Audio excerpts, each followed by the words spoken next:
Hello guys, welcome back to my YouTube channel with another video. আজকে আমাদের কাছে রয়েছে একটি TWS এয়ারপডস।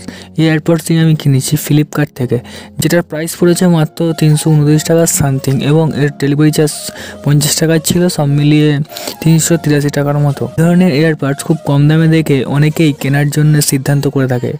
তাই আজকের এই ভিডিওতে আমাদেরকে আমি এই এয়ারপডসের রিভিউ এবং এটা কি সত্যি আমাদের জন্য কার্যকরী হবে, ভ্যালু ফর মানি হবে, সেই সম্পর্কে বিস্তারভাবে আলোচনা করব। তাই জন্য আপনাদেরকে ভিডিওটি শেষ পর্যন্ত দেখার জন্য আমি অনুরোধ করছি। আর ভিডিও শুরু করার আগে আমরা যদি চ্যানেল এখন নতুন হয়ে থাকেন তাহলে চ্যানেলটি এক্ষুনি সাবস্ক্রাইব করবেন এবং পাশে থাকা বেল ঘন্টিটাকে অলে সিলেক্ট করে দেবেন, যাতে পরবর্তী ভিডিওর নোটিফিকেশান একটা আমাদের মিস না হয়। তো চলুন আজকের ইন্টারেস্টিং ভিডিওটি শুরু করা যাক। এই হলো TWS এয়ারপডসের বাক্স। এখানে পিছন দিকে বেশ কিছু স্পেসিফিকেশন লেখা রয়েছে। এর model i7s TWS wireless version, microphone sensitivity 42 decibel, frequency 2.40 GHz। এয়ারপডসের এক একটির মধ্যে রয়েছে 65 mAh ব্যাটারি এবং ব্যাক্সের মধ্যে রয়েছে 950 mAh এর একটি ব্যাটারি। TWS এর ওয়ার্কিং টেম্পারেচার 10 ডিগ্রি সেন্টিগ্রেড থেকে 55 ডিগ্রি সেন্টিগ্রেড। চার্জিং ইনপুট রয়েছে 5 ভোল্ট ডিসি। ব্লুটুথের রেঞ্জ থাকবে 12 মিটার।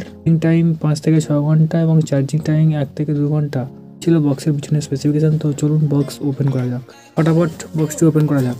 করার পর আমরা দেখতে পাচ্ছেন ভেতরে রয়েছে একটি এয়ারপড এবং একটি চার্জিং কেবিল, ছাড়া আর কিছুই নেই। কোনো ইউজার ম্যানুয়াল আমি দেখতে পাইনি।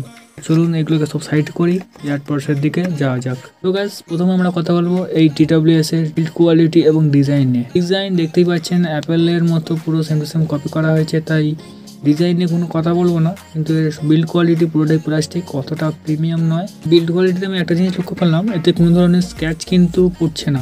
আমি বিল্ড কোয়ালিটি নিয়ে ওপিনিয়ন দিই আমার, তো এই প্রাইস সেগমেন্টে এটা বিল্ড কোয়ালিটি ঠিকই আছে। নেক্সট কথা বলবো TWSটি আপনি মোবাইলের সঙ্গে কানেক্ট কিভাবে করবেন। কানেক্ট করার জন্য আমরা সরাসরি মোবাইলে চলে যাবেন, গিয়ে ব্লুটুথটি অন করবেন। অন করার পর আপনার যে TWSটি আছে, এই TWSের যে বাটনটি আছে, পাওয়ার বাটনটি, ওটাকে খানিকক্ষণ চেপে ধরে থাকবেন। ধরার পর আপনাদেরকে শুনতে পাবেন যে পাওয়ার অন বলে একটি কমান্ড দিয়েছে। তারপর আপনাদের মোবাইলে যাবেন, গিয়ে পেয়ারে নিউ ডিভাইস করবেন। তারপরে এই ডিভাইসটির নাম দেখাবে, ওখানে ক্লিক করার পর আপনাদের মোবাইলের সঙ্গে অটোমেটিক্যালি কানেক্ট হয়ে যাবে। যদি চান তাহলে একদিকের কানেও ইউজ করতে পারবেন বা দুটো কানে একসঙ্গে ইউজ করতে পারবেন।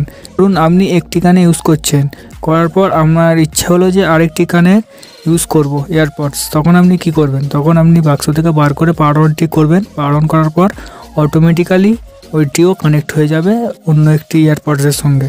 এই TWS এর যে পাওয়ার বাটনটি আছে, পাওয়ার বাটনটি অনেকক্ষণ ধরে প্রেস হোল্ড করে রাখলে পাওয়ার অন হবে। সিঙ্গেল ট্যাপ করলে গান বা ভিডিও পজ হয়ে যাবে, বা পজ হয়ে থাকলে সেখান থেকে আবার প্লে হয়ে যাবে। যদি ডবল ট্যাপ করেন, ডবল ট্যাপ করলে আপনার কল লিস্টে যার প্রথম নাম্বার থাকবে তার কাছে কল চলে যাবে। যদি এই TWSটি কোনো ডিভাইসের সঙ্গে কানেক্ট হওয়া অবস্থায় যদি পাওয়ার বাটনটি অনেকক্ষণ ধরে হোল্ড করে রাখা হয়, তাহলে গুগল অ্যাসিস্ট্যান্ট বা সিরি ওপেন হয়ে যাবে। আপনার মোবাইলে যদি কোনো কল আসে এবং মোবাইলের সঙ্গে যদি ডিভাইসটি কানেক্ট করা থাকে, তাহলে আপনি এর সাহায্যে মোবাইলে আসা কলটাও পিক আপ করতে পারবেন। নেক্সট কথা বলবো প্রতিটা TWS এর যে মেন থিং, অর্থাৎ সাউন্ড কোয়ালিটি নিয়ে। এর সাউন্ড কোয়ালিটি আমি গান শুনে দেখেছি যে এর sound quality clear, but base এরকম পড়ছে না। আপনারা যদি বেসওয়ালা গান শুনতে ভালোবাসেন তাহলে এই TWSটি আমাদের জন্য নয়। সাউন্ড থাকবে, কোনো ধরনের বেস থাকবে না, সেটার পক্ষে ঠিক আছে। এবং আপনি যদি এতে ফোনে কথা বলেন, লাউড যদি খুব জোর দেওয়া থাকে তাহলে আপনার কথা বলতে খুবই অসুবিধা হবে। যদি সাউন্ড মিডিয়াম বা একটু নিচের দিকে রাখেন তাহলে হয়তো আপনার কথা বলতে সুবিধা হবে। আর নয়েজ ক্যান্সেলেশন একদমই নেই।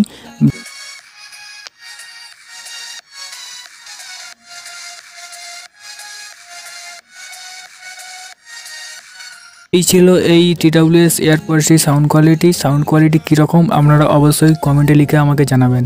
আর গাইস, এই এয়ারপডসের মধ্যে রয়েছে একটি ইনবিল্ট মাইক, যার সাহায্যে আপনি মোবাইলে কোনো কল এলে সেটা পিক আপ করে কথা বলতে পারবেন। আর এখন যে আমি ভিডিওটি শ্যুট করছি এই এয়ারপডসের মাইক দ্বারা, তো এর অডিও কোয়ালিটি কীরকম অবশ্যই আমাকে কমেন্টে লিখে জানাবেন। এবার আমরা কথা বলবো এই TWS এর ব্যাটারি এবং চার্জিং সম্পর্কে।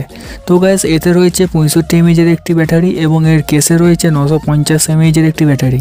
এই TWSটি আমাকে টানা 40 মিনিটের প্লেব্যাক টাইম দিয়েছে এবং এই TWSটি যখন আমি চার্জিং কেসে রেখে চার্জ করছি তখন 3 বারের মতো 100% চার্জ হয়ে যাচ্ছে। অর্থাৎ আপনি টানা 2.5 ঘন্টার মতো প্লেব্যাক টাইম পেয়ে যাবেন চার্জিং 100% যদি চার্জ করা থাকে। আর গাইস এই TWS এর বেশ কিছু নেগেটিভ দিকও আছে, যেমন প্রথমেই আপনাদেরকে আমি বলে নিতে চাই যে এই TWSটি একটি টোটালি চাইনিজ প্রোডাক্ট। এই TWSটি যখন আপনার মোবাইলের সঙ্গে কানেক্ট করবেন এবং কানেক্ট করার পর মোটা দেয়াল পড়ে যায়, তাহলে আপনার কানেকশান লস্ট হয়ে যেতে পারে। এবং আপনারা যখন গান শুনবেন TWSটি ইউজ করে, তখন TWS এর কাছে যদি আপনি হাত নিয়ে যান তাহলে একটি সমস্যা আওয়াজ আপনারা লক্ষ্য করবেন। TWSটি যদি আপনারা কিনতে চান তাহলে আপনারা কিনতে পারেন। আমি এটা কিনলাম, ভাবলাম আপনাদের সঙ্গে আমি এর এক্সপিরিয়েন্সটা শেয়ার করি, তাই এই ভিডিওটি আপনাদের সঙ্গে আমি শেয়ার করছি। আপনারা কিনতে চান তাহলে আপনারা ফ্লিপকার্টে গিয়ে সার্চ করে কিনে নিতে পারবেন। এর কোনো আমি লিঙ্ক আমি ডেসক্রিপশনে দিচ্ছি না। যদি এই ভিডিওটি আপনাদের ভালো লাগে তাহলে অবশ্যই ভিডিওতে একটি লাইক করবেন এবং এই ভিডিওটি আপনাদের বন্ধুদের মধ্যে শেয়ার করে দেবেন। আর চ্যানেলে যদি নতুন হয়ে থাকেন চ্যানেলটি অবশ্যই সাবস্ক্রাইব করবেন পরবর্তীকালে এই ধরনের রিভিউ দেখার জন্য। দেখা হচ্ছে নেক্সট ভিডিওতে, অ্যান্ড গুড বাই।